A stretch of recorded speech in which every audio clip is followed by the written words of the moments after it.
বর বলছি কি, এই সানডে তুমি একটু ডাস্টিংটা করে দাও না।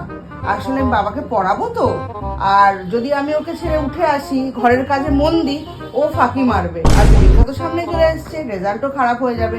এই নাও। বর বর বলছি কি, বিছানার চাদরটা একটু পেতে দাও না। আসলে বাবির তো পরীক্ষা, আমি ওকে একটু পড়াবো। ওর সামনে থেকে যদি আমি সরে আসি আর ঘরের এইসব কাজ বাজে মন দিই, ও কিন্তু ফাঁকি মারবে। সামনেই তো ওর পরীক্ষা, বলো, ওর রেজাল্টটা যদি খারাপ হয়ে যায়। এই না। ও বাবা, একটু চা করে আনো না। পড়াতে পড়াতে না পুরো গলাটা শুকিয়ে গেছে। আমি তো উঠতে পারবো না, আমি উঠে গেলেই না ও ফাঁকি মারবে। সামনে তো পরীক্ষা, বলো, রেজাল্টটা ভালো করতে হবে না? একটু চা করে আনো। ভাবি, বলছি পড়তে পড়তে তো তোর নিশ্চয়ই ক্লান্ত লাগে। এক কাজ কর, একটু হাঁটাহাঁটি করলে কি হবে বলতো, মাইন্ডটা ফ্রেশ হবে।